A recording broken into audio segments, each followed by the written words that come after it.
नमस्कार दोस्तों, प्रस्तुत है श्रीमद् भागवत गीता का अगला भाग।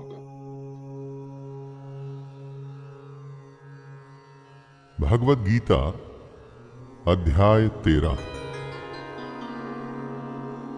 जय श्री कृष्ण दोस्तों। गीता और इसका ज्ञान अनवरत बह रहा है और सदियों से बहता आया है और आगे भी बहता रहेगा। लेकिन हमारी कोशिश है कि इसको आपकी ही भाषा में ऐसे प्रस्तुत करें कि ये आपके जीवन का हिस्सा बन जाए। मैं अब भगवत गीता का 13वां अध्याय शुरू करता हूं, जिसका कि नाम है क्षेत्र क्षेत्रज्ञ विभाग योग।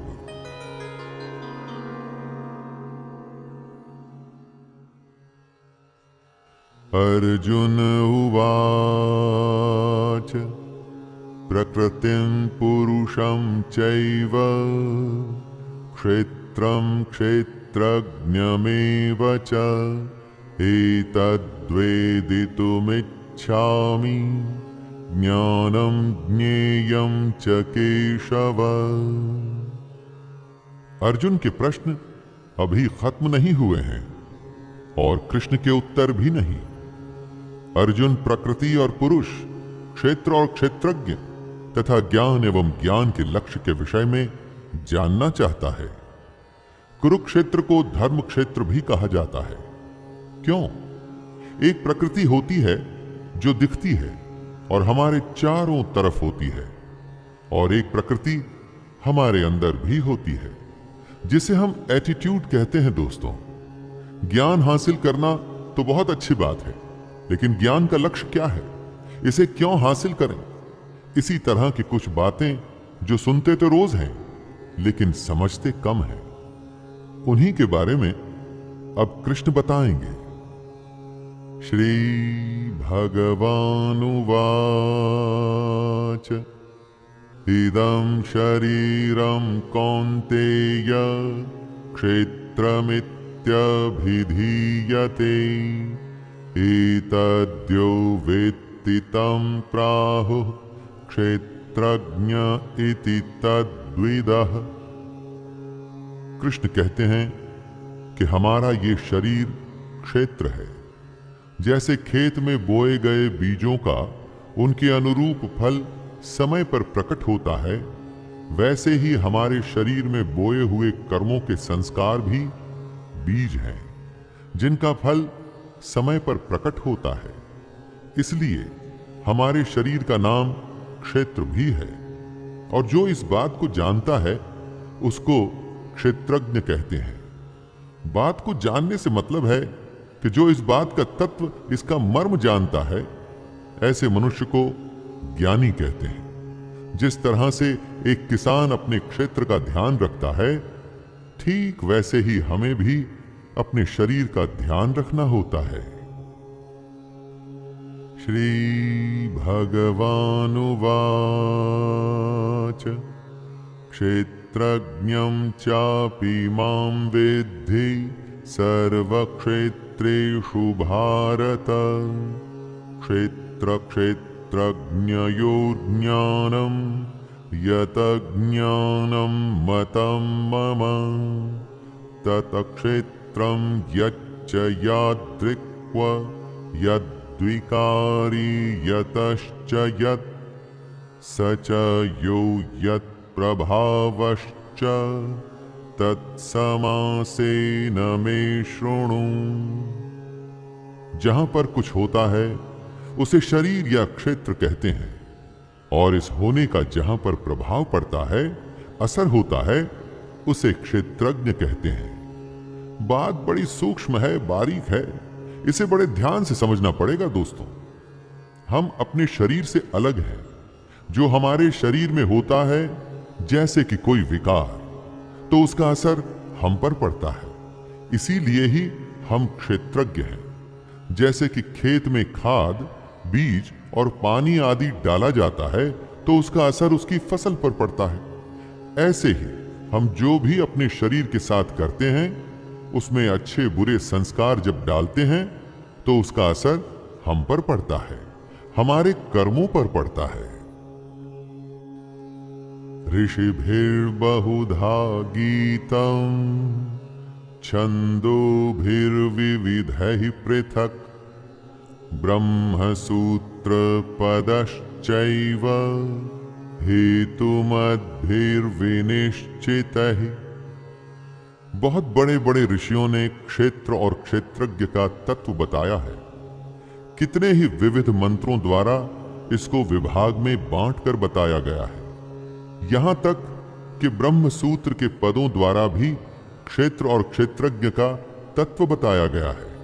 मतलब अब कृष्ण उसी बात को हमें बताएंगे जो वेदांत, महर्षि और ब्रह्म सूत्र भी कहते हैं। गीता सारे उस ज्ञान का संचयन है जो हमारे वेदों और उपनिषदों में समाहित है। दोस्तों, हमारे ऋषियों की हजारों वर्षों की साधना के बाद का हासिल किया हुआ ज्ञान गीता के 18 अध्यायों में चुन चुन के बताया गया है। इसी बात की तरफ कृष्ण इशारा कर रहे हैं। महाभूतान्यहंकारो बुद्धिरव्यक्तमेव च इंद्रियाणि दशैकं च पंचचेन्द्रियगोचरः इच्छा द्वेषः सुखं दुःखं संघातश्चेतना धृतिः एतत् क्षेत्रं समासेन सविकारमुदाहृतम्। कृष्ण क्षेत्र के बारे में बताते हुए कहते हैं, 5 महाभूत यानी कि अग्नि, जल, वायु, आकाश और पृथ्वी इस क्षेत्र का स्वरूप है। 5 महाभूत के साथ अहंकार, बुद्धि, हमारी मूल प्रकृति तथा 10 इंद्रियां ही वो विकार हैं जिससे हमारे इस क्षेत्र का स्वरूप बनता है। इसी स्वरूप में एक मन और 5 इंद्रियों के विषय अर्थात शब्द, स्पर्श, रूप, रस और गंध भी शामिल है। इन सब के अलावा इच्छा, द्वेष, सुख, दुख, स्थूल देह का पिंड, चेतना और धैर्य भी क्षेत्र के विकार हैं। दोस्तों, जिन जिन साधनों से हम इस दुनिया से डील करते हैं, एक तरह से वो सारे विकार माने गए हैं शरीर रूपी क्षेत्र के। हमारे इसी क्षेत्र में बोया गया अच्छा या भला संस्कारों के रूप में उगता है। जैसे किसान अपनी खेती काटता है, वैसे ही हम अपने संस्कार, अपने कर्म काटते हैं। अमानित्वम दम्भित्वम अहिंसा क्षान्तिरार्जवम् आचार्योपासनं शौचं स्थैर्यमात्मा विनिग्रह।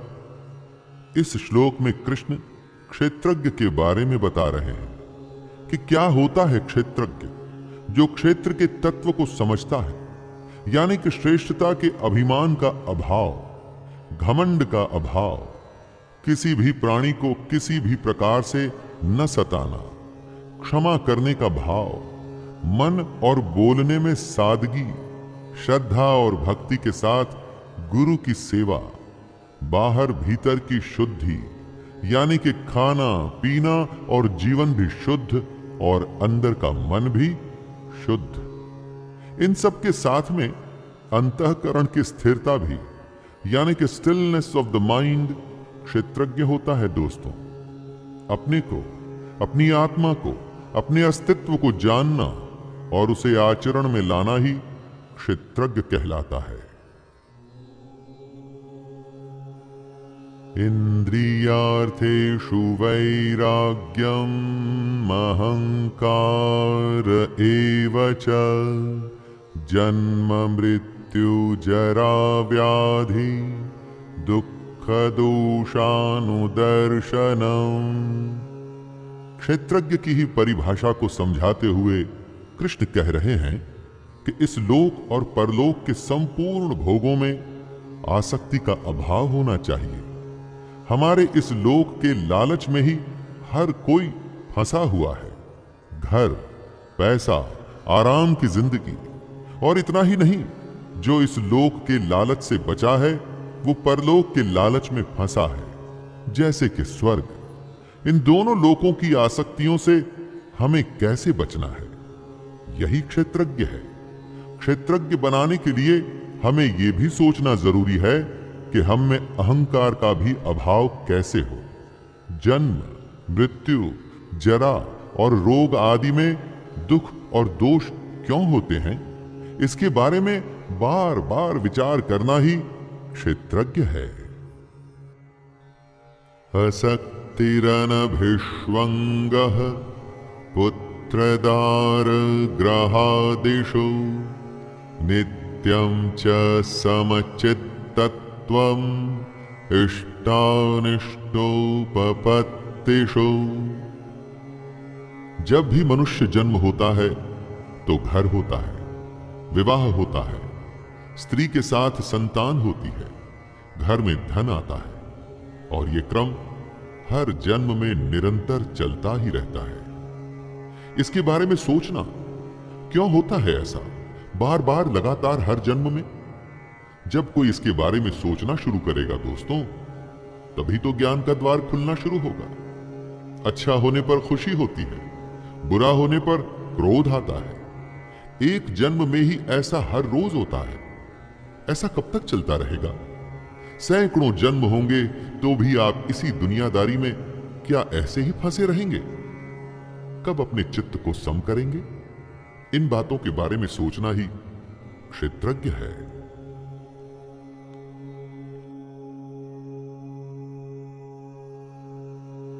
मयि चानन्ययोगेन भक्तिरव्यभिचारिणी विविक्तदेशसेवित्वं रतिर्जनं संसदि।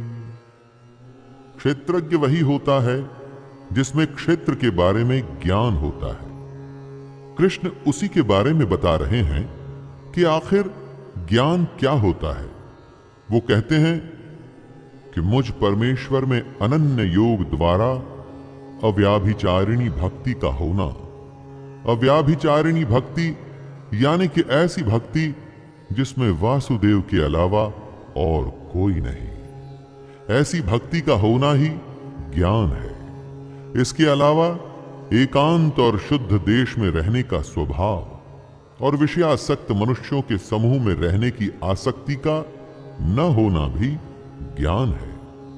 एकांत सिर्फ योगी को ही पसंद आता है। बाकी जो विषयासक्त लोग होते हैं ना दोस्तों, वो भीड़ में रह के अपनी दुनिया में फंसे रहते हैं। इससे अलग होकर के ध्यान करना ही ज्ञान है। अध्यात्म ज्ञान नित्यत्वं तत्त्वज्ञानार्थ दर्शनम् एतज्ज्ञानमिति प्रोक्तम् अज्ञानम यदतोन्यथा। ज्ञान क्या है और क्या नहीं, उसी को कृष्ण स्पष्ट कर रहे हैं। आधिपत्य आध्यात्म ज्ञान क्या होता है? जिस ज्ञान से यह पता चले कि बस आत्मा ही सब कुछ है, आत्मा के अलावा और कुछ भी नहीं, वो होता है आधिपत्य आध्यात्म ज्ञान। और तत्व ज्ञान वो होता है जिससे परमात्मा से साक्षात्कार हो। इस ज्ञान के बाद बस परमात्मा ही दिखता हो और कुछ भी नहीं। इस तरह से आध्यात्म ज्ञान और तत्व ज्ञान, बस ये दो ज्ञान होते हैं और कुछ भी नहीं। जो भी इनके विपरीत है वो अज्ञान है, जैसे कि मान, दंभ, हिंसा आदि। अज्ञान हमें आध्यात्म और तत्व से दूर ले जाता है। आध्यात्म ज्ञान और तत्व ज्ञान हमें सच्चाई के पास लाता है। दोस्तों, अभी के लिए इतना ही। आगे की कथा अगले भाग में। और दोस्तों, अगर आपको मेरा यह छोटा सा प्रयास पसंद आ रहा हो तो कृपया चैनल को सब्सक्राइब करें, वीडियो को लाइक करें और ज्यादा से ज्यादा शेयर करें। धन्यवाद। जय श्री कृष्ण।